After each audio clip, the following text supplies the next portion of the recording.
এখান থেকে ইকুইলিব্রিয়াম শুরু হবে। এবারে কনসেপ্টটা যেটাকে বলছি সেটা হচ্ছে ল অফ মাস অ্যাকশন।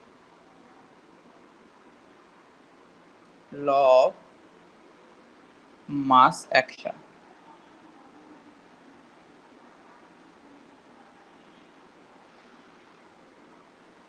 দুজন সায়েন্টিস্ট মিলে এই লটাকে প্রপোজ করেছিল, গুলবার্গ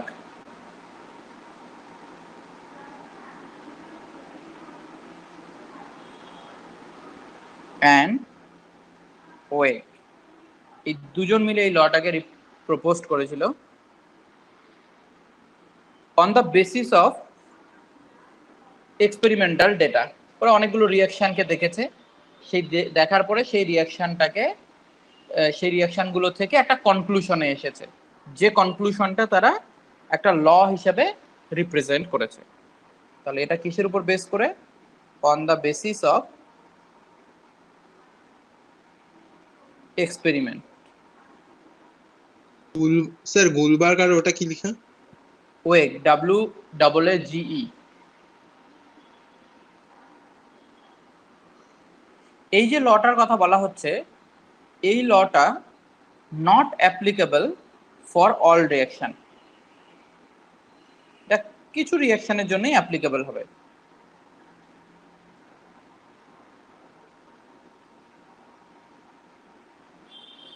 সব রিয়াকশনের জন্য অ্যাপ্লিকেবল হবে না। কাদের জন্য অ্যাপ্লিকেবল হবে? Applicable to the reaction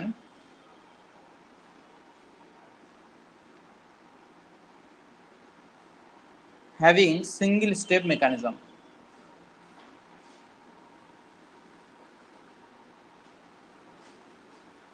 single step mechanism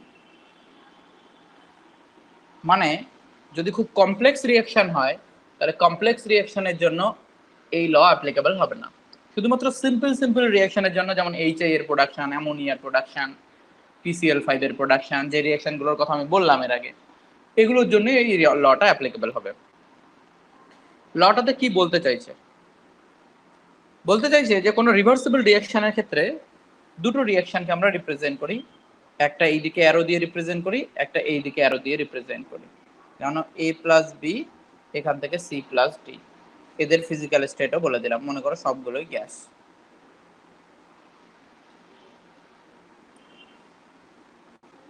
ওকে, যে অ্যারোটা আমরা এই ডান দিকে দিচ্ছি, এই রিয়াকশনটাকে আমরা রিপ্রেজেন্ট করি অ্যাজ ফরওয়ার্ড রিয়াকশন, আর যেটাকে অপোজিট দিক দিয়ে লিখবো সেটাকে আমরা বলবো ব্যাকওয়ার্ড রিয়াকশন। একটা হচ্ছে ফরওয়ার্ড রিয়াকশন আর একটা হচ্ছে ব্যাকওয়ার্ড রিয়াকশন। এই ল অনুযায়ী স্টেটমেন্টটা হচ্ছে rate of forward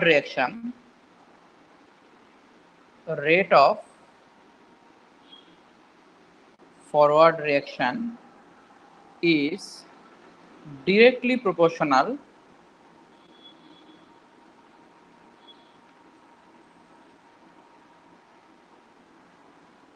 to the product of, এই প্রোডাক্ট মানে কিন্তু গুণ, যেটা product of active masses of reactants and the rate of backward reaction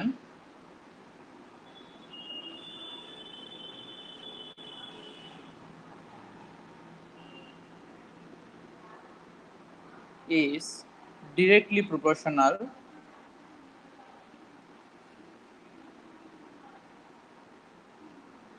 to the product মানে আবারও গুণ, প্রোডাক্ট অফ অ্যাক্টিভ masses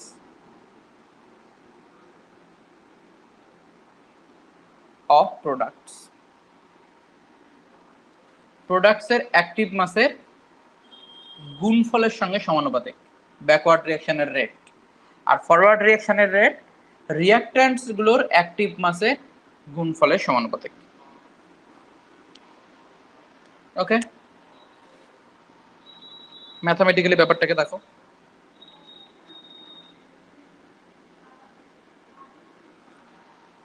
আমার একটা রিঅ্যাকশন আমি নিয়েছিলাম এ প্লাস বি, এখান থেকে তৈরি হয়েছিল সি প্লাস ডি। তাহলে রেট অফ ফরওয়ার্ড রিঅ্যাকশন বলছে, রেট অফ ফরওয়ার্ড রিঅ্যাকশনকে আমি আর এফ লিখছি, রেট অফ ফরওয়ার্ড রিঅ্যাকশন বলছে proportional to product of active masses of reactant. Reactant কে কে আছে, এ আর বি, তাহলে এ এর প্রোডাক্ট, এর অ্যাক্টিভ মাস আর বি এর অ্যাক্টিভ মাসের প্রোডাক্ট, প্রোডাক্ট মানে গুণ, এর সঙ্গে সমানুপাতিক। ঠিক একই রকম ভাবে rate of backward reaction R B, এটা প্রপোর্শনাল টু হচ্ছে product of active masses of the product. তাহলে সি আর ডি কে আমরা প্রোডাক্ট কনসিডার করছি, তাহলে সি আর ডি এদের অ্যাক্টিভ মাসের গুণফলের সঙ্গে সমানুপাতিক। তাহলে এই প্রপোর্শনালিটি সাইনটাকে যদি আমি তুলে দিই, তাহলে আর এফ ইকুয়াল টু লিখতে পারি আমি K F A into B, active mass of A into active mass of B. ঠিক একই রকম ভাবে R B is equal to লিখতে পারি K B active mass of C into active mass of D. এই কে এফটাকে বলা হবে forward rate constant. এটা তো একটা প্রপোর্শনালিটি কনস্ট্যান্ট ফরওয়ার্ড রিঅ্যাকশনের জন্য, তাহলে এটার নাম হবে ফরওয়ার্ড রেট কনস্ট্যান্ট। আর এটা যেহেতু ব্যাকওয়ার্ড রিঅ্যাকশনের রেট কনস্ট্যান্ট, এটাকে বলা হবে ব্যাকওয়ার্ড রেট কনস্ট্যান্ট।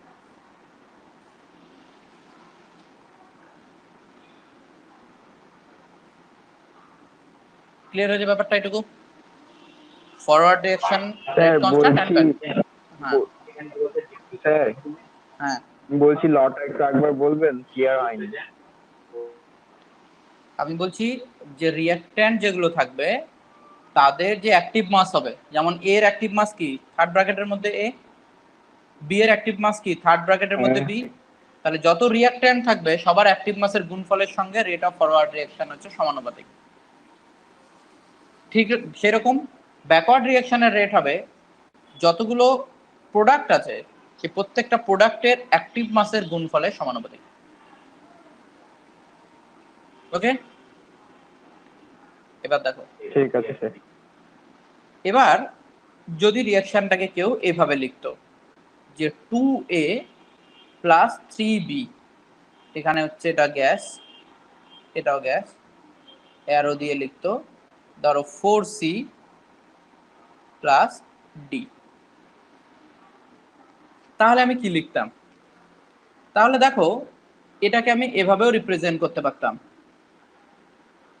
তাহলে আমি এখানে একটুখানি এটাকে ডিলিট করে দিই। হ্যাঁ,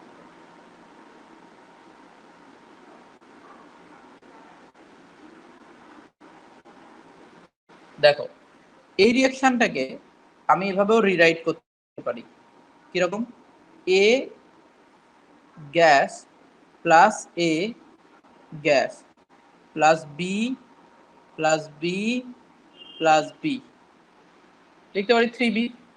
তাহলে এখান থেকে লিখতে পারি C plus C plus C plus C plus D, তাই তো? তাহলে বলো তো রেট অফ ফরওয়ার্ড রিঅ্যাকশন কি হবে? আর এফ প্রপোর্শনাল টু কি হবে, active mass of A into আবার active mass of A into আবার active mass of B into active mass of B into active mass of B. তার মানে আমরা এটাকে বলতে পারি R F proportional to active mass of A এর square active mass of B এর cube. বুঝলে ব্যাপারটা? বুঝলে না? হ্যাঁ স্যার, ক্লিয়ার। এই জায়গাটাতে rate of backward reaction proportional to কি লিখবে তাহলে? Active mass of C into C into C into C into D. তার মানে active mass of B proportional to active mass of C এর সি টু দি পাওয়ার 4 আর D. বুঝলে? তার মানে আমরা এই সামনে যে কোফিশিয়েন্টটা থাকবে এই কোফিশিয়েন্টটাকে আমরা তাহলে পাওয়ারে নিয়ে যাব। কেন নিয়ে যাচ্ছি এটা বোঝা গেল? কেন নিয়ে যাচ্ছি বোঝা গেল? এবার আমরা তাহলে এটাকে একটা জেনারেলাইজ ইকুয়েশন যদি লিখি, জেনারেলাইজ ইকুয়েশন যদি লিখি তাহলে এরকম একটা জেনারেলাইজ ইকুয়েশন হতে পারে।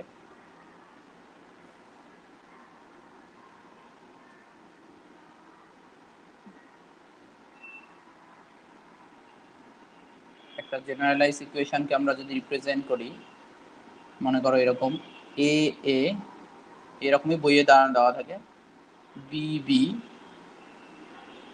এখান থেকে সি সি প্লাস ডিটি, এরকম রিপ্রেজেন্ট যদি করি, তাহলে আমি বলতে পারবো যে রেট অফ ফরওয়ার্ড রিঅ্যাকশন মানে হচ্ছে K F forward rate constant into active mass of A to the power A into active mass of B to the power B, আর rate of backward reaction equal to K B active mass of C to the power C active mass of D to the power D.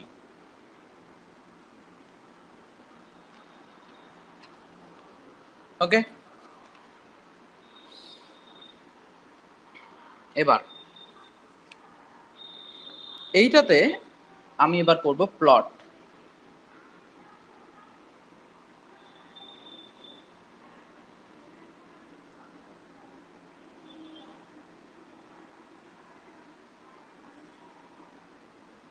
দেখো আমি যদি plot করি,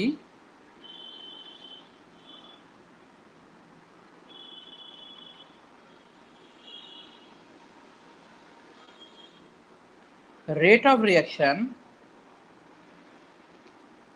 rate of forward অথবা backward যাই হোক না কেন, এইদিকে আমি রেট অফ রিঅ্যাকশন মনে করছি, ফরওয়ার্ড হতে পারে ব্যাকওয়ার্ডও হতে পারে, আর এইদিকে হচ্ছে টাইম, টি ফর টাইম।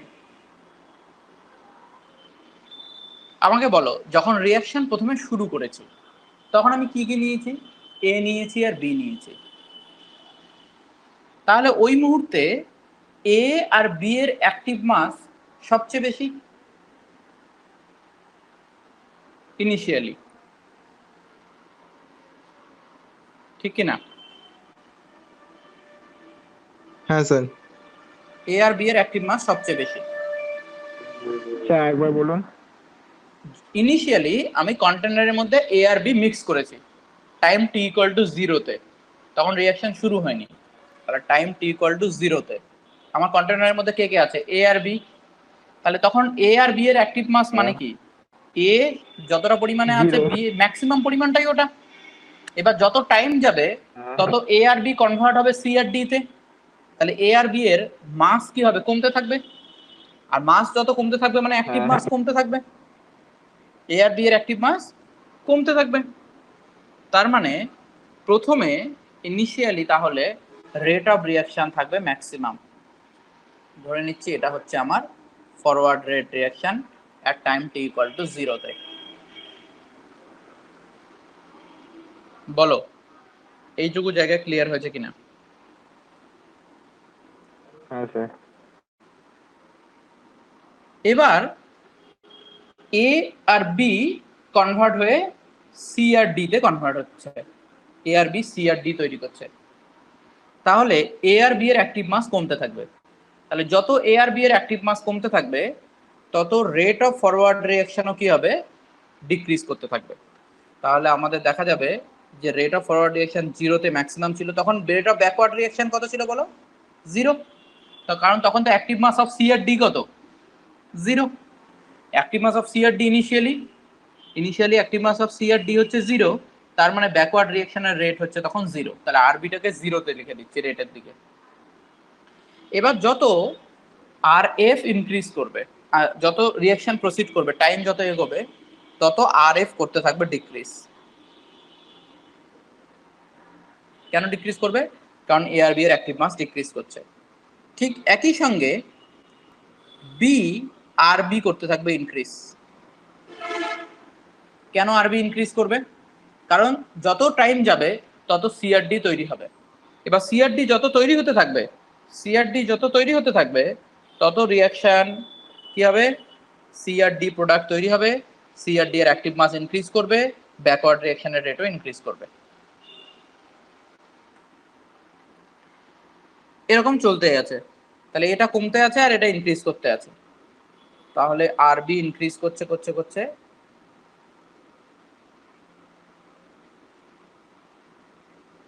একটা সময় পরে আরবি কনস্ট্যান্ট হয়ে গেল, আবার আর এফ ডিক্রিজ করতে করতে এটাও একটা সময় কনস্ট্যান্ট হয়ে গেল। এই দুটো একটা সময় মিট করবে একটা জায়গাতে।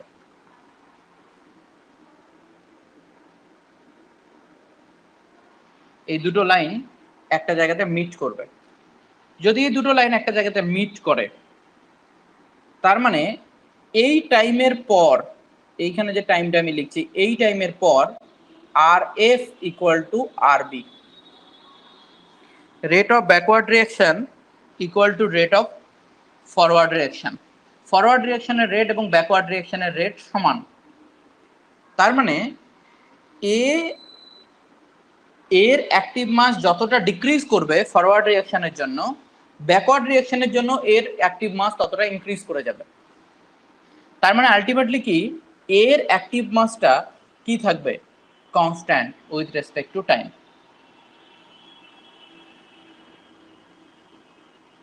বলো, এটুকু বুঝতে পেরেছো কি বলতে চাইছি আমি? যদি হ্যাঁ স্যার, আর এফ আর আর বি সমান হয় তবেই, যদি আর এফ আর আর বি সমান হয় তবেই আমি বলতে পারবো যে active mass of A and active mass of B will be constant with respect to time. বলো। হ্যাঁ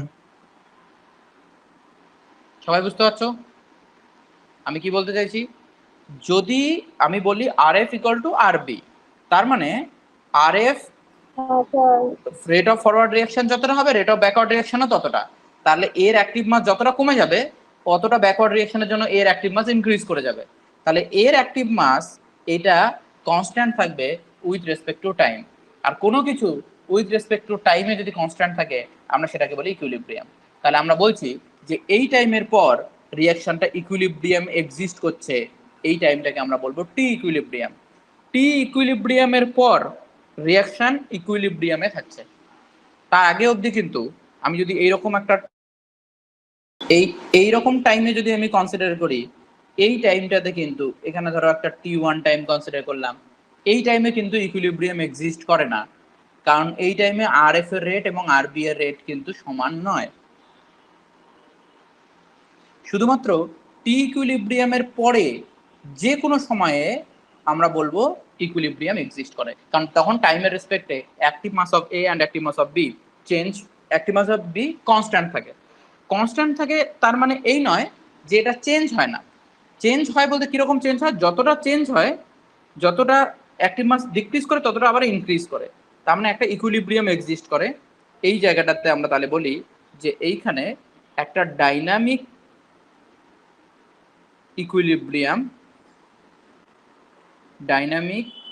ইকুইলিব্রিয়াম স্টাবলিশড হয়। আচ্ছা, ডাইনামিক ইকুইলিব্রিয়াম আর স্ট্যাটিক ইকুইলিব্রিয়াম বলতে কি বুঝি সেটা আমি এখানে একটু বোঝাচ্ছি। মনে করো তুমি একটা ইটকে এখানে রেখে দিলে, আবার ওই একই গল্পতে আমি আসছি, তুমি একটা ইটকে এখানে রেখে দিলে, তাহলে ইটের যে মাস, এই মাসটা তুমি টাইমের রেসপেক্টে দেখবে কনস্ট্যান্ট, টাইমের রেসপেক্টে চেঞ্জ হচ্ছে না। যদি মাস টাইমের রেসপেক্টে চেঞ্জ না হয়, তাহলে বলতেই পারো যে ইটের মাস হচ্ছে ইকুইলিব্রিয়ামে আছে, দ্য মাস অফ দ্য এই যে ব্রিকটা এটা ইকুইলিব্রিয়ামে আছে। ঠিক একই রকম ভাবে আমি যদি আবারও সেই কনসিডারেশনটা নিই যে আমার এখানে একটা ট্যাঙ্ক আছে আর এখানে ওয়াটার আছে, ওয়াটার এই দিক থেকে কিছুটা হলো বেরিয়ে যাচ্ছে, আর এখানে সেম পরিমাণ ওয়াটার আমি দিচ্ছি অ্যাট এ ইনস্ট্যান্ট, তাহলে আমরা কি বলতে পারবো যে with respect to time mass of water does not change. তাহলে এক্ষেত্রেও কি হচ্ছে, মাস ইকুইলিব্রিয়ামে আছে, ওয়াটারের মাসটা কি আছে, ইকুইলিব্রিয়ামে আছে। কিন্তু দুটো ইকুইলিব্রিয়ামের মধ্যে কনসেপ্টটা ভাবো, একটাতে হচ্ছে নো মাস এক্সচেঞ্জ, কোনো মাসের আদান প্রদান হচ্ছে না, এক্সচেঞ্জ হচ্ছে না, আর একটাতে কি হচ্ছে, মাস এক্সচেঞ্জ হচ্ছে, কিন্তু দুটোতে ইকুইলিব্রিয়াম আছে। যদি কোনো ইকুইলিব্রিয়ামে মাস এক্সচেঞ্জ হয়, তাহলে সেটাকে আমরা বলবো ডাইনামিক ইকুইলিব্রিয়াম। তাহলে ডাইনামিক ইকুইলিব্রিয়াম কখন বলা হবে, যদি এক্সচেঞ্জ অফ মাস হয়, তাহলে এক্সচেঞ্জ অফ মাস, তাহলে এটাকে আমরা ডাইনামিক ইকুইলিব্রিয়াম বলবো। তো কেমিক্যাল রিঅ্যাকশনের ক্ষেত্রে আমরা প্রোডাক্ট আর রিঅ্যাকট্যান্টকে আলাদা আলাদা কম্পোনেন্ট কনসিডার করি, ওই জন্য আমরা বলি যে প্রোডাক্টের মাস কনস্ট্যান্টলি চেঞ্জ হচ্ছে বা এক্সচেঞ্জ হচ্ছে উইথ প্রোডাক্ট, তার জন্য এই ধরনের ইকুইলিব্রিয়ামকে আমরা বলছি ডাইনামিক ইকুইলিব্রিয়াম। ওকে, এবার দেখো, এবার প্লটটাকে আমি আর একটুখানি চেঞ্জ করছি, দেখো এটা মুছে দিচ্ছি। হ্যাঁ,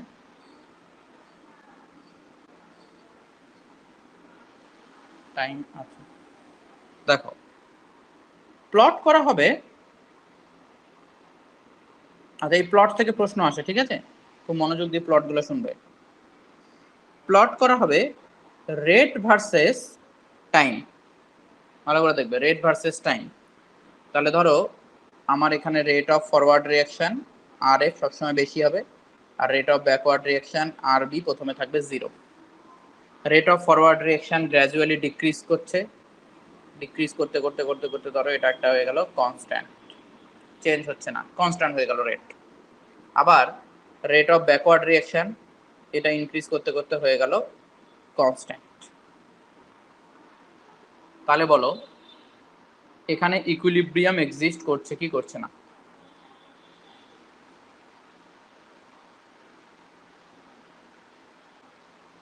স্যার করছে না। আর কেউ কিছু বলবে? দেখো কেউ কিছু বলবে, ইকুইলিব্রিয়াম এক্সিস্ট করছে কি করছে না? স্যার এক্সিস্ট করবে ইকুইলিব্রিয়াম। ভালো করে দেখো, রিঅ্যাকশনই তো করছে না। কেন রিঅ্যাকশন করছে না? রেট তাহলে ডিক্রিজ কি করে? হ্যাঁ, রিঅ্যাকশন করছে না।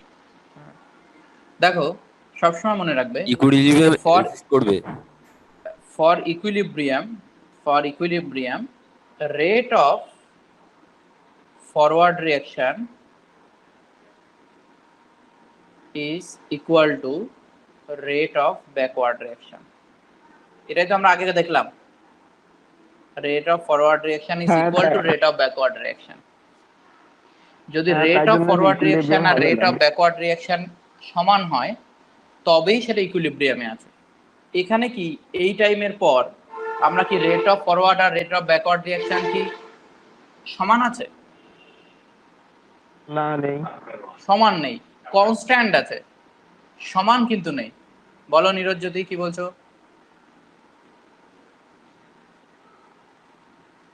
নিরজ্যোতি বলো, ভুল করে হাত তুলেছো নাকি? হ্যালো, তুলেছি। আচ্ছা দেখো, তাহলে কি বলছি আমি, রেটটা সমান হতে হবে।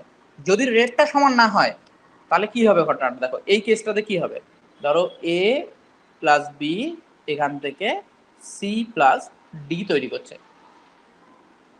আমি ফিজিক্যাল স্টেটগুলো লিখছি।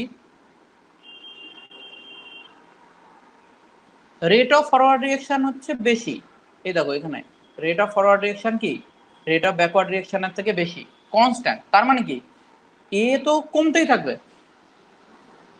কারণ এটা বেশি, কারণ এইদিকে রিঅ্যাকশনটা ফাস্টার হবে, এইদিকে রিঅ্যাকশনটা স্লোয়ার হবে। তাহলে দেখো এর অ্যাক্টিভ মাস কি কনস্ট্যান্ট থাকবে? এর অ্যাক্টিভ মাসটা কি কনস্ট্যান্ট থাকবে? একবার বলুন।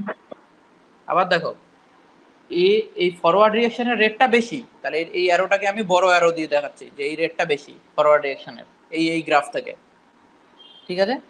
আর ব্যাকওয়ার্ড রিঅ্যাকশনের রেটটা কম। তাহলে ব্যাকওয়ার্ড রিঅ্যাকশনের রেট যদি কম হয়, ফরওয়ার্ড রিঅ্যাকশনের রেট যদি বেশি হয়, তাহলে এর অ্যাক্টিভ মাসটা কি কনস্ট্যান্ট থাকবে? কারণ এ তো বেশি পরিমাণে শেষ হচ্ছে কিন্তু কম পরিমাণে তৈরি হচ্ছে, কনস্ট্যান্ট থাকবে না। তাহলে এর অ্যাক্টিভ এর পরিমাণটা কনস্ট্যান্ট থাকছে না। আর টাইমের রেসপেক্টে যদি অ্যাক্টিভ মাস কনস্ট্যান্ট না থাকে তাহলে সেটাকে আমরা ইকুইলিব্রিয়াম বলবো না। তাহলে এইখানে কিন্তু ইকুইলিব্রিয়াম এক্সিস্ট করছে না, এইখানে কিন্তু ইকুইলিব্রিয়াম এক্সিস্ট করছে না। বুঝলে কি বুঝলে না? বুঝলে কনসেপ্টটা? এবার দেখো, হ্যাঁ স্যার। Next plot. এইদিকে আবারও আমি দেখছি রেট, আর এইদিকে হচ্ছে time. Rate of forward reaction প্রথমে বেশি থাকবে, রেট অফ ব্যাকওয়ার্ড রিঅ্যাকশন প্রথমে 0 থাকবে। ধরো রেট অফ ফরওয়ার্ড রিঅ্যাকশন এইরকম করে কমে কমে গিয়ে কনস্ট্যান্ট হয়েছে, আর রেট অফ ব্যাকওয়ার্ড ডিরেকশন এইভাবে গিয়ে ইনক্রিজ করে করে কনস্ট্যান্ট হয়েছে। বলো এখানে ইকুইলিব্রিয়াম এক্সিস্ট করবে? স্যার একটা জায়গায় এক্সিস্ট করবে যেখানটায় ক্রসটা করেছে, কিন্তু যেখানটায় টাইমের যেটা ওই করেছে। একটা মুহূর্তে তো হলে হবে না। ইকুইলিব্রিয়াম হতে গেলে একটা টাইমের পর থেকে প্রত্যেকটা মুহূর্তে ইকুইলিব্রিয়ামটাকে এক্সিস্ট করতে হবে। কোন একটা ইনস্ট্যান্টে সমান হয়ে গেল, তাহলে হবে না, যেমন এই ইকুইলিব্রিয়াম হবে না। এক্সাম্পলটা, এই ইনস্ট্যান্টটাতে হয়তো ওর রেটটা সমান হয়ে গেছে, কিন্তু এটা তো ইকুইলিব্রিয়াম নয়। ইকুইলিব্রিয়াম মানে through out the time with respect to time constant থাকতে হবে। তাহলে এটাও কি হবে বলো?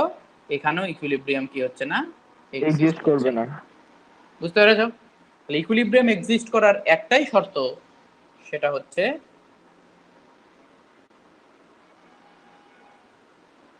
রেট আর টাইম যদি আমরা কম্পেয়ার করি, তাহলে এটা হয়ে যাবে আর এফ, এটা হয়ে গেল আর বি, আর এফ কমে কমে কমে কমে গিয়ে কনস্ট্যান্ট, আর বি ইনক্রিজ করে করে গিয়ে কনস্ট্যান্ট। এটা কনস্ট্যান্ট হতে হবে আবার সমান হতে হবে, তাহলে এই জায়গাটায় হয়ে যাবে টি ইকুইলিব্রিয়াম। তাহলে এইখানে শুধুমাত্র ইকুইলিব্রিয়াম ব্যাপারটা এক্সিস্ট করছে। বলো এটুকু ক্লিয়ার হয়েছে?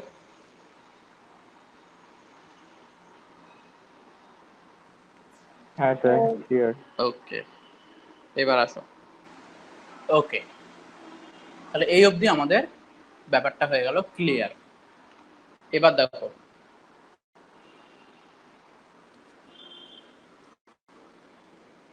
আমি আরো আসবো, আরো গ্রাফ আছে এখানে, ঠিক আছে? এই তিনটে গ্রাফকে আপাতত মনে রাখবে, রেটের রেসপেক্টে টাইম।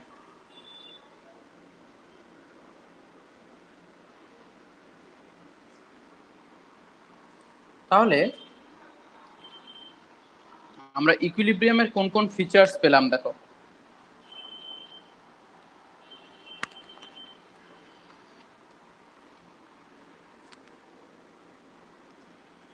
তাহলে আমরা এতক্ষণ অবধি যা শিখলাম তাতে আমরা এটুকু জানলাম যে যখন ডাইনামিক ইকুইলিব্রিয়াম হবে, এক dynamic equilibrium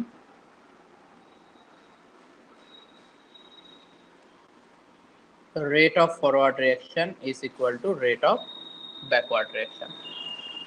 Dynamic equilibrium rate of forward reaction is equal to rate of backward reaction.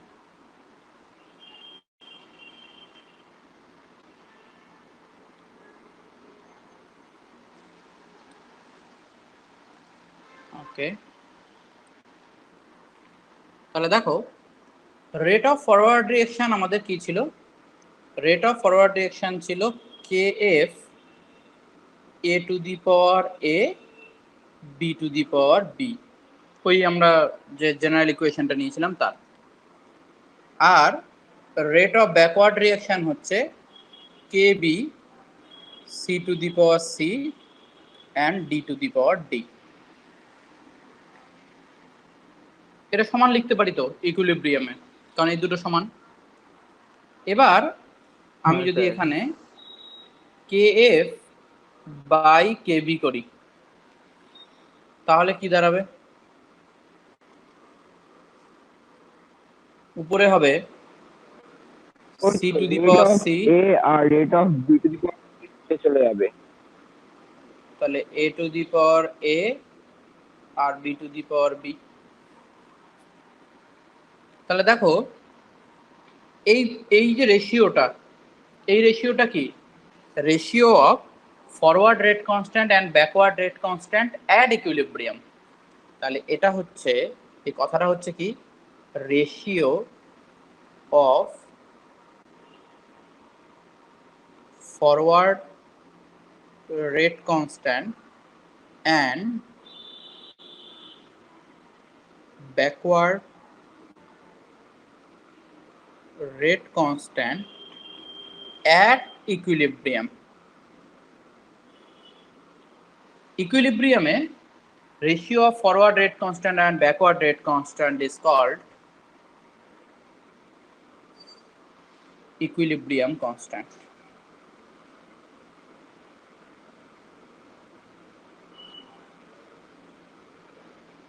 এই ইকুইলিব্রিয়াম কনস্ট্যান্ট বলে যে টার্মটা আমরা ইউজ করি, তাহলে এটাই হয়ে যাবে আমাদের কে ইকুইলিব্রিয়াম। ইকুইলিব্রিয়াম কনস্ট্যান্ট আর কিছুই নয়, ratio of forward and backward rate constant at equilibrium.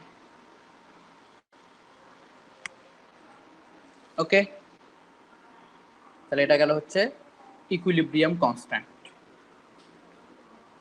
এবার আসো এখানে লেখো ফিচার্স অফ ইকুইলিব্রিয়াম কনস্ট্যান্ট।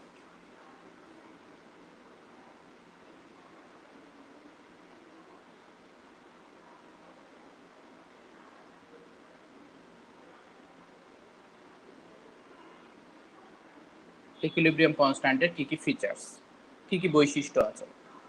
তাহলে প্রথম পয়েন্ট, ইকুইলিব্রিয়াম কনস্ট্যান্টটা only valid at equilibrium.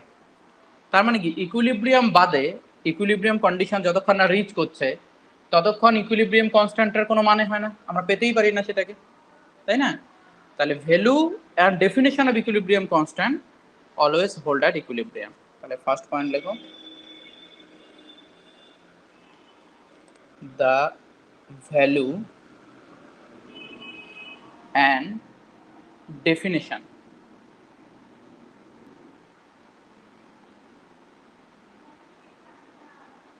of equilibrium constant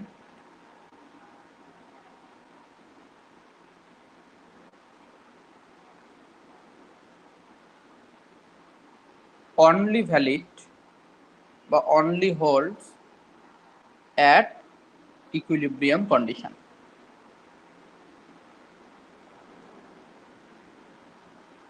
তার মানে যতক্ষণ ইকুইলিব্রিয়াম আসছে না ততক্ষণ ইকুইলিব্রিয়াম কনস্ট্যান্টের কোনো মানে হবে না। সেকেন্ড হচ্ছে, কোনো একটা পার্টিকুলার রিঅ্যাকশনের জন্য এটা fixed, it is fixed for a balanced chemical reaction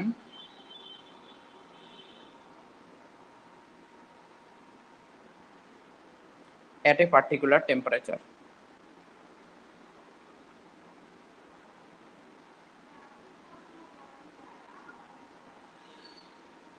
এখানে একটা জিনিস খেয়াল রাখবে যে যে ইকুয়েশনটার যে কেমিক্যাল রিঅ্যাকশনটা আমরা নিচ্ছি সেই কেমিক্যাল ইকুয়েশনটাকে কিন্তু ব্যালেন্সড হতে হবে। যদি ব্যালেন্স কেমিক্যাল ইকুয়েশন না হয় তাহলে তার ক্ষেত্রে কিন্তু ইকুইলিব্রিয়াম কনস্ট্যান্টটা কিন্তু চেঞ্জ হয়ে যাবে, সুতরাং ওটাকে কিন্তু এ রাখতে হবে। থার্ড যেটা point, it only and only and only and only depends on temperature।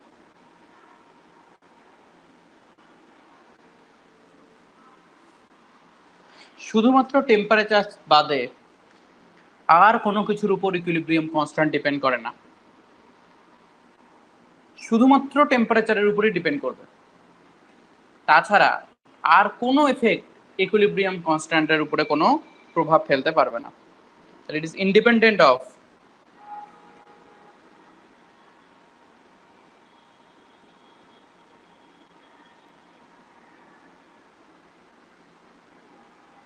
pressure, concentration,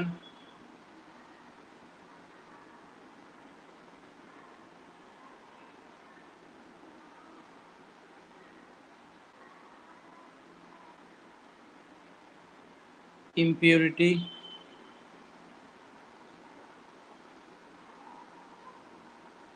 initial concentration,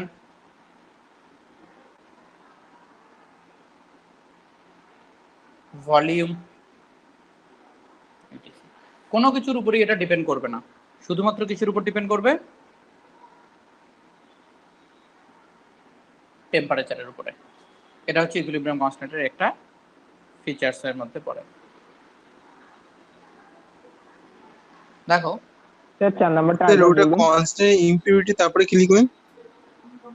initial concentration, INITIAL, initial concentration মানে প্রথমে কতটা নিয়েছি এ বি, ওর উপরেও ডিপেন্ড করবে না, ভলিউমের উপরেও ডিপেন্ড করবে, মানে কোনো কিছুর উপরেই ডিপেন্ড করবে না টেম্পারেচার বাদে। আচ্ছা স্যার বলো। বলছি 4 নম্বর পয়েন্টটা একটু বলুন। 4 নম্বর পয়েন্টটা হচ্ছে it is independent of pressure, concentration, impurity, initial concentration, volume, etc. যে কোনো প্যারামিটারই তুমি নাও না কেন, কোনো একটা কেমিক্যাল রিয়াকশনে যে যে প্যারামিটারগুলোর জন্য এফেক্টেড হতে পারে, এই সমস্ত প্যারামিটারের কোনোটার দ্বারাই ইকুইলিব্রিয়াম কনস্ট্যান্ট এফেক্টেড হবে না। ইকুইলিব্রিয়াম কনস্ট্যান্ট আমি এই জন্য বললাম অনলি ডিপেন্ডস অন টেম্পারেচার, শুধুমাত্র টেম্পারেচারের উপরই ডিপেন্ড করবে, আর কোনো কিছুর উপরই ডিপেন্ড করবে না। ওকে, এরপরে দেখো 5 নম্বর প্রপার্টি। এটার জন্য আমি একটু এক্সাম্পল নেব, সিম্পল এক্সাম্পল নিচ্ছি একটা। দেখো, মনে করো আমার কাছে একটা রিঅ্যাকশন আছে এ টু বি, এর ধরো এটা এভাবে লিখছি, তাহলে এর ধরো ইকুইলিব্রিয়াম কনস্ট্যান্ট হচ্ছে K1। আমার কাছে আরেকটা রিঅ্যাকশন আছে বি টু সি, এর ইকুইলিব্রিয়াম কনস্ট্যান্ট হচ্ছে K2।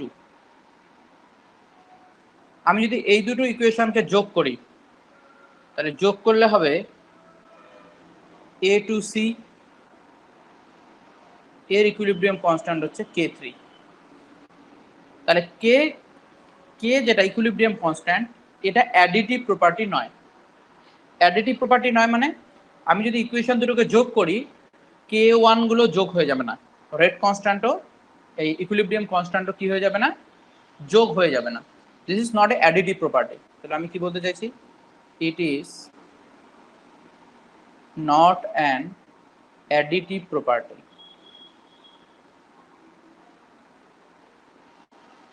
সিম্পলি যোগ করে দিলে হবে না। কেমন ব্যাপারটা? প্রথমে আমি K1 যদি লিখি, বলো K1 ইকুয়াল টু কি হবে?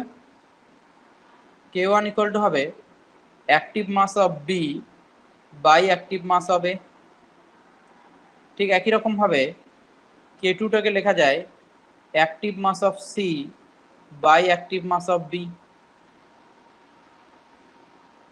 আর K3 টা কি হবে?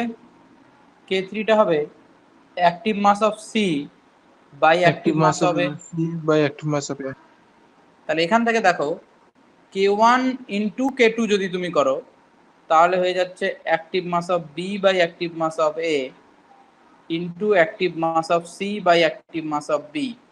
তাহলে বি বি ক্যান্সেল হয়ে গেল, তাহলে এখানে থাকলো active mass of C by active mass of A, যেটা মানে হচ্ছে K3। তার মানে এইখানে যখন আমরা নট অ্যাডিটিভ প্রপার্টি, তাহলে এখানে কি হবে, যদি তুমি ইকুয়েশনকে যোগ করো, এখানে যদি আমি যোগ করি, তাহলে এরা হয়ে যাবে মাল্টিপল, গুণ হয়ে যাবে। তাহলে এখানে লিখবো K3 is equal two K1 into K2। This not a additive property. বুঝলে? এটা গেল প্রথম 5 নম্বর। এরপরে দেখো 6 নম্বর প্রপার্টি।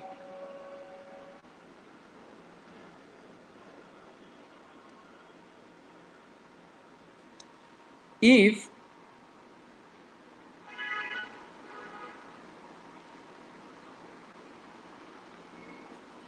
তাহলে দেখো 6 নম্বর property,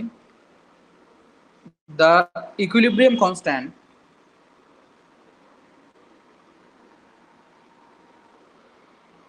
of the reverse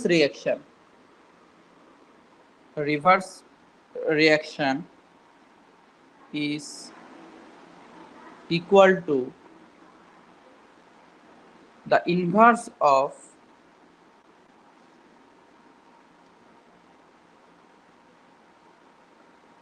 equilibrium constant of the forward reaction।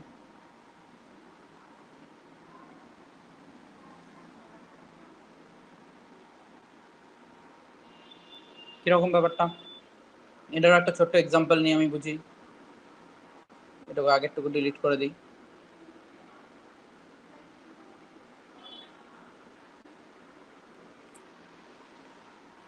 এরকম একটা ইকুয়েশন ধরো নেওয়া আছে, এ প্লাস বি, এখান থেকে ইকুইলিব্রিয়াম করে ধরো সি প্লাস ডি। আমি ফিজিক্যাল স্টেটগুলো এখন লিখছি না, ঠিক আছে, কিন্তু মনে রাখবো ওখানে ফিজিক্যাল স্টেট লিখতে হবে। তাহলে এর ক্ষেত্রে কে লিখি, যদি আমি এই রিয়াকশনটার ক্ষেত্রে যদি আমি কে লিখি, এটাকে ধরো আমি K1 লিখলাম ফরওয়ার্ড রিয়াকশন, বা কে লিখি, কে ইকুয়াল টু কি লিখবো আমি, কে ইকুয়াল টু লিখবো active mass of C, active mass of D divided by active mass of A and active mass of B. এই রিয়াকশনটাকে যদি আমি রিভার্স করে দিই, রিভার্স করে দেওয়া মানে উল্টে যদি দিই, যদি আমি সি প্লাস ডি থেকে শুরু করি রিয়াকশন করে এ প্লাস বি তৈরি করি প্রোডাক্ট হিসাবে, তাহলে আমি এটাকে বলছি এর ক্ষেত্রে কে ড্যাশ হবে। তাহলে কে ড্যাশ ইকুয়াল টু কি হবে, কে ড্যাশ ইকুয়াল টু হয়ে যাবে উপরে হয়ে যাবে এ বি, নিচে হবে সি অ্যান্ড ডি। তাহলে কে আর কে ড্যাশের মধ্যে রিলেশন দেখো, কে আর কে ড্যাশের মধ্যে রিলেশন হচ্ছে, তাহলে দেখবে যে কে ইজ ইকুয়াল টু হচ্ছে 1/কে ড্যাশ, বা K dash is equal to 1/কে। তার মানে রিভার্স রিয়াকশনের ইকুইলিব্রিয়াম কনস্ট্যান্ট ফরওয়ার্ড রিয়াকশনের ইকুইলিব্রিয়াম কনস্ট্যান্টের মধ্যে রিলেশন হচ্ছে একটা আরেকটার কি হবে, ইনভার্স হয়ে যাবে। 7 নম্বর,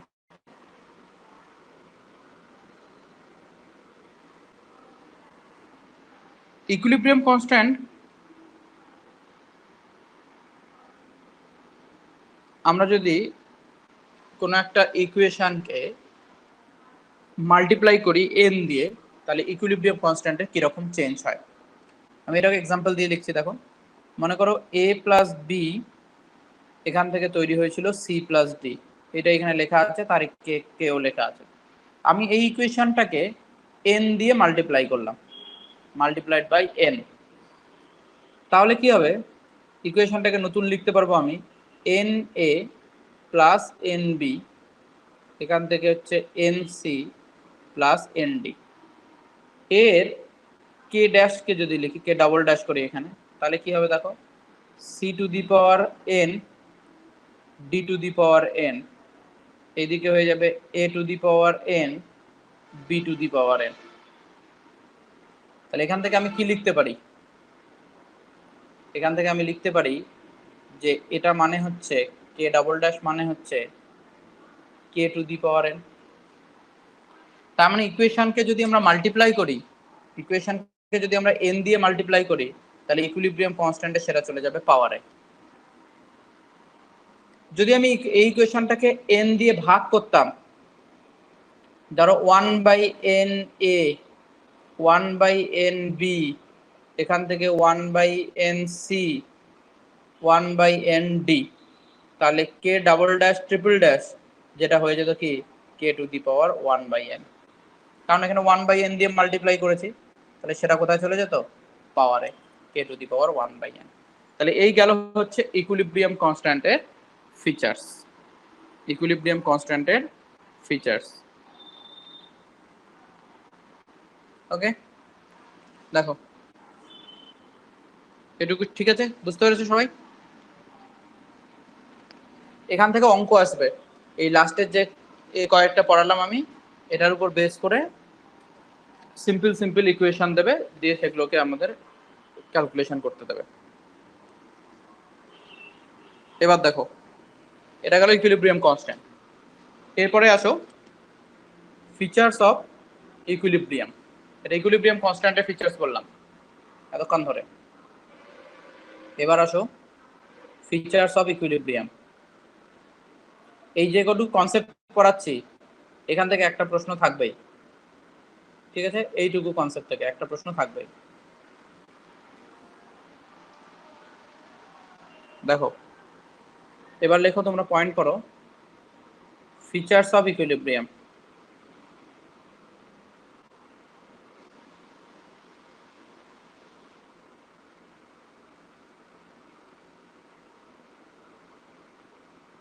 ইকুইলিব্রিয়ামের কি কি ফিচার্স হতে পারে। তো প্রথম যে কন্ডিশনটা ছিল সেটা ইকুইলিব্রিয়ামের ক্ষেত্রে rate of forward reaction equal to rate of backward reaction. এখানে আরেকটা পয়েন্ট তোমরা এবার লেখো, প্রথম থেকে 1 নম্বর পয়েন্ট লেখো, equilibrium is always attained at closed container.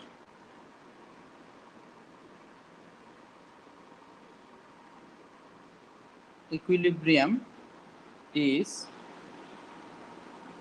always attained in closed container.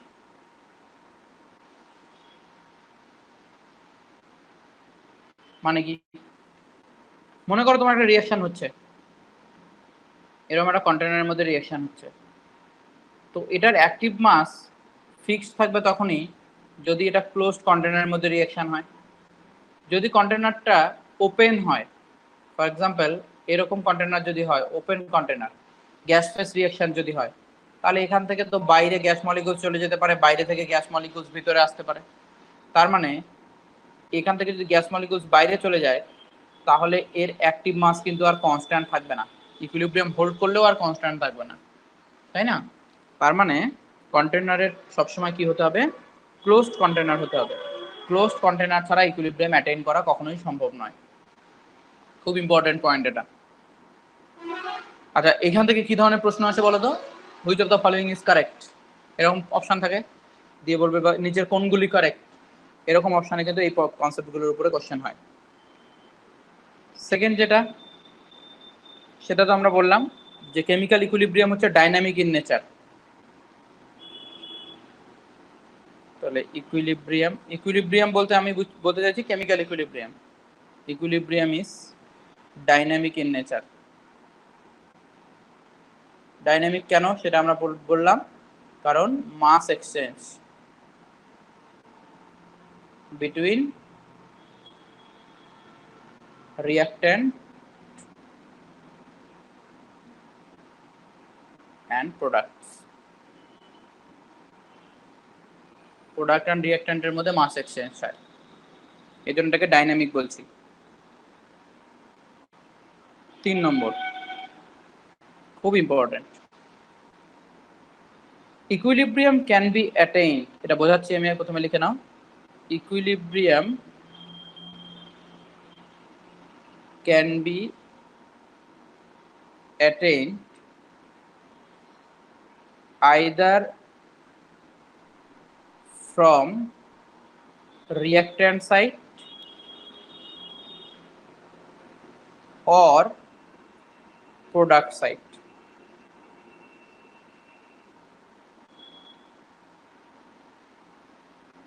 Important কথা, কি বলতে চাইছে শোনো। মনে করো তোমার একটা ইকুইলিব্রিয়াম এক্সিস্ট করছে, আমি একটা ইকুইলিব্রিয়ামের কথা বলি, একটা ইকুয়েশন লিখি, প্রোডাকশন অফ এইচ আই, তাহলে ধরো H2 প্লাস I2, এখান থেকে এইচ আই হচ্ছে, তাহলে H2 হচ্ছে গ্যাস, I2 ও গ্যাস, এইচ আই ও ধরো গ্যাস।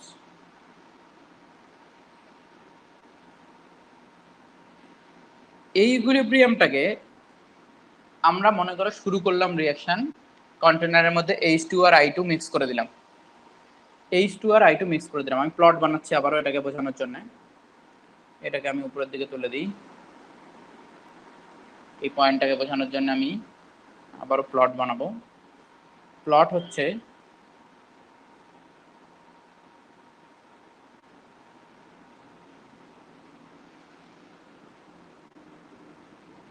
এইদিকে আমি দেখছি কনসেন্ট্রেশন, কার কার কনসেন্ট্রেশন বা অ্যাক্টিভ মাস, এই থার্ড ব্র্যাকেটের মধ্যে দেখছি অ্যাক্টিভ মাস, আর এইদিকে দেখছি টাইম,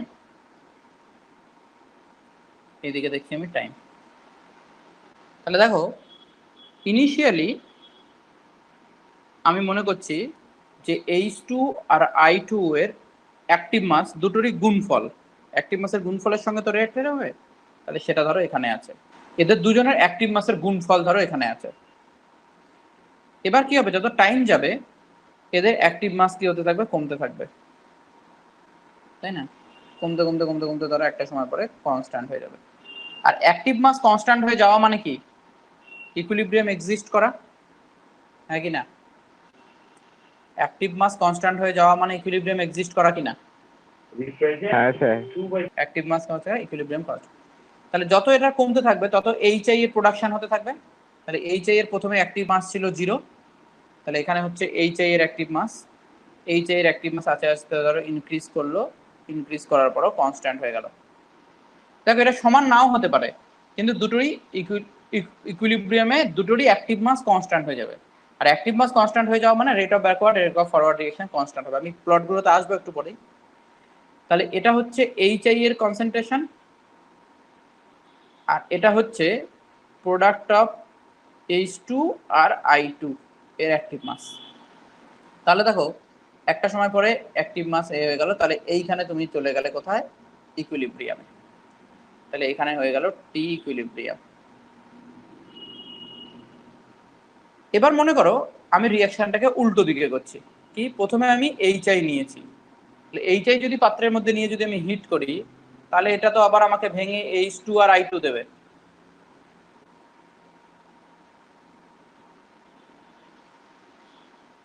তাহলে এটার যদি আমি প্লট করি অ্যাক্টিভ মাস ভার্সেস টাইম, তাহলে প্রথমে H2 আর I2 এর অ্যাক্টিভ মাস ছিল 0, আর HI এর অ্যাক্টিভ মাস ছিল একটুখানি বেশি। HI এর অ্যাক্টিভ মাস কমতে কমতে কমতে কমতে হয়ে যাবে কনস্ট্যান্ট, আর H2 আর I2 এর অ্যাক্টিভ মাস ইনক্রিজ করতে করতে হয়ে যাবে কনস্ট্যান্ট। এই দুটো প্লটকে আমি এই জায়গাতেই প্লট করতে পারি একই সঙ্গে। দেখো এইখানে মনে করো HI এর কনসেন্ট্রেশন, তাহলে HI এর কনসেন্ট্রেশন এই দিক থেকে যাচ্ছে, আর এটা গিয়ে 0-তে। কি বোঝাতে চাইছি বোঝো, কার্ভটাতে কি বোঝাতে চাইছি ভালো করে বোঝার চেষ্টা করো। এই কার্ভটাকে উল্টে যদি আমি এখানে বসাই, এই কার্ভটাকে নিয়ে গিয়ে যদি উল্টো দিকে এখানে বসাই, তাহলে এরকম হবে তো। উল্টো দিক থেকে যদি বসাই, তাহলে দেখো কি হচ্ছে, এদিকে আবারও অ্যাক্টিভ মাস, আবার টাইম এবার এই দিক থেকে এইদিকে যাচ্ছে, এইদিকে 0 টাইম, এখানে এইদিকে 0 টাইম। তাহলে এখানে এই টাইমের পরও ইকুইলিব্রিয়াম এক্সিস্ট করছে।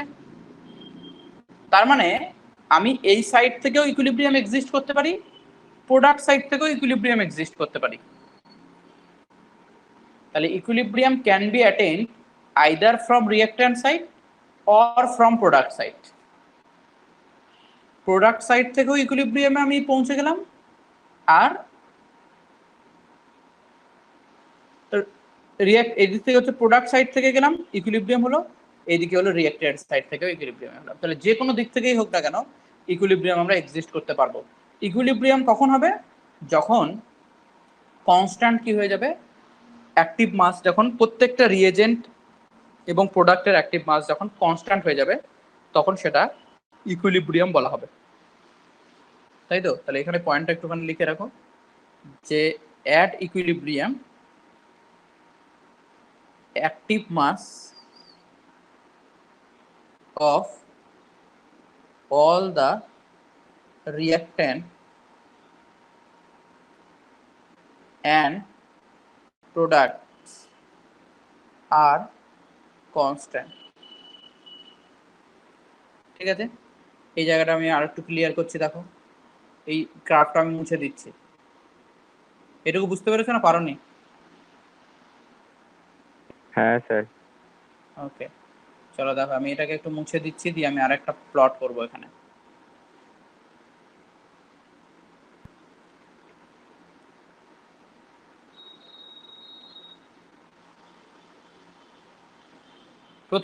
প্রথম প্লটটা করব এখানে অ্যাক্টিভ মাস ভার্সেস টাইম।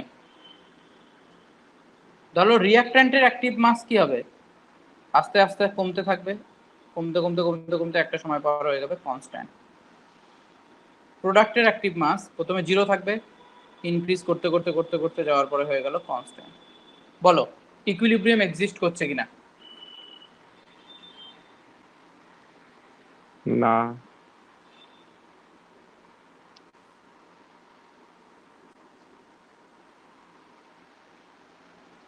বলো ইকুইলিব্রিয়াম এক্সিস্ট করছে কিনা? কেউ কিছু বলছে না কেন? তোমরা সবাই শুনছো ক্লাস? করছে তো। হ্যাঁ স্যার। কেউ কিছু বলছে না? তাহলে বলো এখানে ইকুইলিব্রিয়াম এস্টাবলিশ হয়েছে কি হয়নি? স্যার হয়েছে। ইকুইলিব্রিয়াম এস্টাবলিশড হয়েছে। হয়েছে। এই টাইমের পরে ইকুইলিব্রিয়াম এস্টাবলিশ হয়েছে। কেন? কারণ রিঅ্যাক্ট্যান্ট আর প্রোডাক্টের অ্যাক্টিভ মাস কনস্ট্যান্ট। এটা হচ্ছে প্রোডাক্টের অ্যাক্টিভ মাস, আর এটা হচ্ছে রিঅ্যাক্ট্যান্টের অ্যাক্টিভ মাস। কিন্তু এটা যখন আমি রেটের রেসপেক্টে করছিলাম, ভালো করে বুঝবে পার্থক্যটা কোথায়। এটা রেট ভার্সেস টাইম হলে rate of forward reaction rate of backward reaction যদি এটা এরকম হতো তাহলে এখানে ইকুইলিব্রিয়াম ছিল না, কিন্তু আমি এখানে কার রেসপেক্টে করছি? অ্যাক্টিভ মাসের রেসপেক্টে, তাহলে এখানে ইকুইলিব্রিয়াম এক্সিস্ট করছে। বুঝতে পেরেছো পরীক্ষা কিরকম করে তোমাদের কনফিউজড করে দিতে পারে? তাহলে যখন রেট হবে তখন রেট দুটো সমান হতে হবে, আবার কনস্ট্যান্ট হতে হবে। রেট দুটো সমান হতে হবে, আবার কনস্ট্যান্ট হতে হবে। কিন্তু অ্যাক্টিভ মাসের জন্য শুধু অ্যাক্টিভ মাস কনস্ট্যান্ট হলেই হবে, কারণ অ্যাক্টিভ মাস কনস্ট্যান্ট হওয়া উইথ রেসপেক্ট টু টাইম মানেই ইকুইলিব্রিয়াম এস্টাবলিশ করা। এটা গেল 1 নম্বর। সেকেন্ডটা দেখো,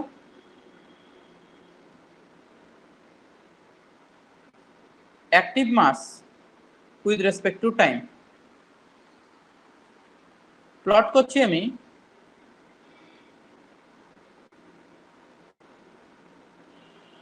রিঅ্যাক্ট্যান্টের অ্যাক্টিভ মাস কমে কমে কনস্ট্যান্ট, প্রোডাক্টের অ্যাক্টিভ মাস ইনক্রিজ করতে করতে কনস্ট্যান্ট। এই টাইমের পর ইকুইলিব্রিয়াম এস্টাবলিশ কি এস্টাবলিশ নয়? এস্টাবলিশ। Equilibrium established. কিন্তু এটা রেটের রেসপেক্টে করলে ডাজ নট এক্সিস্ট। তাহলে এখানে কনস্ট্যান্ট কনস্ট্যান্ট, তাহলে এখানে ইকুইলিব্রিয়াম এস্টাবলিশ হচ্ছে না, কারণ রেট দুটো সমান নয়। কিন্তু এখানে প্রোডাক্ট আর রিঅ্যাক্ট্যান্টের অ্যাক্টিভ মাসের রেসপেক্টে active mass constant, equilibrium established হচ্ছে। ওকে, আর একটা প্লট আমি তিনটে কম্পেয়ার করছি। হ্যাঁ, মুছে দিলাম এটা। হ্যাঁ স্যার। স্যার একটু দাঁড়ান। হ্যাঁ স্যার হয়ে গেছে। Okay.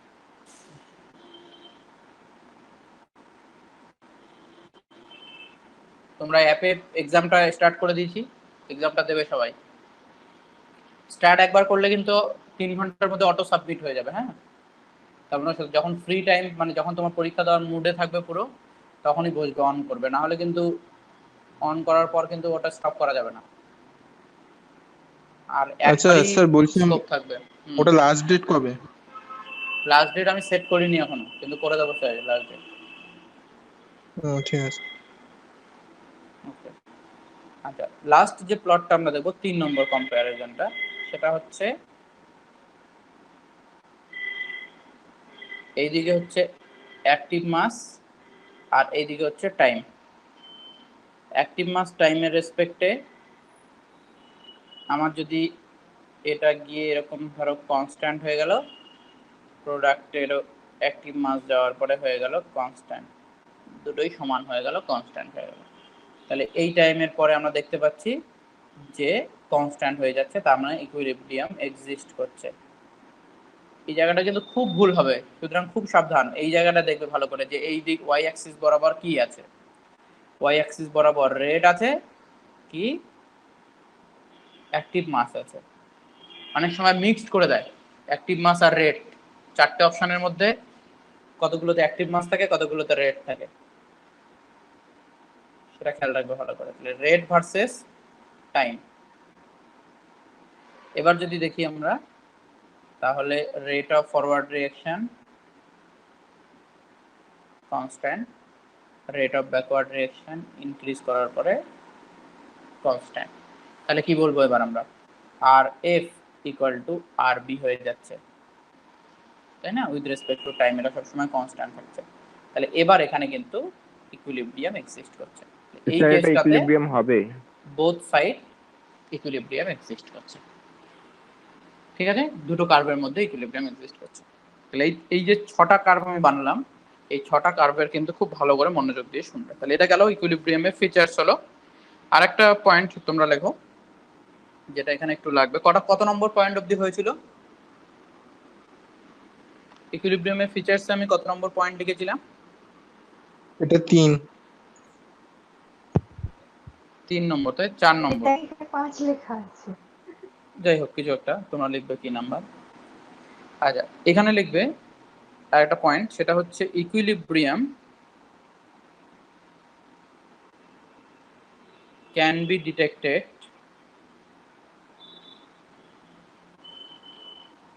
যে কোনো একটা রিঅ্যাকশন ইকুইলিব্রিয়ামে রিচ করেছে কি করেনি কিভাবে ডিটেক্ট করতে পারি? হয় আমরা তার concentration time to time check করব, তাহলে ডিটেক্টেড বাই আইদার কনসেন্ট্রেশন, আমরা টাইম টু টাইম চেক করব, কনসেন্ট্রেশন দেখবো, যে কনসেন্ট্রেশন যদি চেঞ্জ না হয় তার মানে দেখবো ইকুইলিব্রিয়াম এস্টাবলিশ করেছে। কিছু কিছু ক্ষেত্রে প্রেসার, গ্যাসের রিঅ্যাকশনের ক্ষেত্রে, কারণ প্রেসার কনস্ট্যান্ট থাকা মানে অ্যাক্টিভ মাস কনস্ট্যান্ট থাকা গ্যাসের রিঅ্যাকশনের ক্ষেত্রে। অর কালার, কালার দেখে আমরা কি করে ইকুইলিব্রিয়াম এক্সিস্ট করেছে কি করেনি সেটা কি করে বুঝতে পারি? মনে করো আমার কাছে এরকম একটা রিঅ্যাকশন আছে, N2O4 গ্যাস, এটা 2NO2 এর সঙ্গে ইকুইলিব্রিয়াম এস্টাবলিশ করে। তাহলে এই NO2 গ্যাসটা হচ্ছে ব্রাউন, তার মানে এটা হচ্ছে কালারলেস। তার মানে কি দাঁড়ালো? যে রিঅ্যাকশনটা যখন শুরু হবে তখন যত রিঅ্যাকশন এগোতে থাকবে তত ব্রাউন কালারের ইন্টেন্সিটি ইনক্রিজ করতে থাকবে। একটা সময় পর আমি দেখবো যে ব্রাউন কালারের ইন্টেন্সিটি ইনক্রিজ করছে না, তার মানে ওই ব্রাউন কালার ইন্টেন্সিটিটা যখন কনস্ট্যান্ট হয়ে গেছে তখনই আমি বলে দেবো যে ইকুইলিব্রিয়াম এস্টাবলিশ করে গেছে, কারণ তখন ব্রাউন কালার ইন্টেন্সিটি আর টাইমের রেসপেক্টে কনস্ট্যান্ট হয়ে গেছে, তার মানে সেখানেও ইকুইলিব্রিয়াম এস্টাবলিশ হয়ে গেছে। তাহলে এই গেল হচ্ছে আমাদের ইকুইলিব্রিয়ামের কনসেপ্ট। বলো এখানে কারো কোনো যদি প্রবলেম থাকে, কোনো সমস্যা যদি থাকে, বুঝতে যদি কোথাও কোনো প্রবলেম থাকে আমাকে এখনো বলো। কালারটা আরেকবার বলুন। কালারটা আরেকবার বলছি, ধরো NO2 গ্যাসটা হচ্ছে ব্রাউন কালারের, তাহলে ইনিশিয়ালি আমি কি নিয়েছি? N2O4 যেটা কালারলেস ছিল। তাহলে যত NO2 তৈরি হতে থাকবে তত আমার যে কন্টেনারের কালারটা, ধরো একটা কাচের কন্টেনারের মধ্যে আমি N2O4 নিয়েছি, তাহলে কন্টেনারের কালারটা তত ব্রাউন হতে থাকবে এবং এই ব্রাউন কালারটা আস্তে আস্তে ডিপ হতে থাকবে এবং একটা সময় দেখা যাবে যে ব্রাউন কালারের ইন্টেন্সিটি যে ইনক্রিজটা সেটা আর হচ্ছে না, তার মানে তখন ইকুইলিব্রিয়াম এস্টাবলিশ হয়ে গেছে। যদি NO2 এর পরিমাণটা ফিক্সড হয়ে যায় তাহলে বা NO2 এর অ্যাক্টিভ মাসটা যখন ফিক্সড হয়ে যাবে তখন সেটা ইকুইলিব্রিয়ামে এক্সিস্ট করবে, আর তখন ইকুইলিব্রিয়াম এক্সিস্ট করলে কালারটাও ফিক্সড হয়ে যাবে, কালারের ইন্টেন্সিটিটাও ফিক্সড হয়ে যাবে আর ইনক্রিজ করবে না। সেটা দেখেও আমরা ইকুইলিব্রিয়াম বুঝতে পারবো। কনসেন্ট্রেশন তো আমরা ক্যালকুলেটই করতে পারি। বলো, খুব ডিটেইলস পড়াচ্ছি, ধীরে ধীরে পড়তে হবে। হ্যাঁ বুঝেছি। ওকে, তাহলে আমাদের এই টাইমটা শেষ হয়ে গেছে, এরপরে স্লটে আমরা আসছি।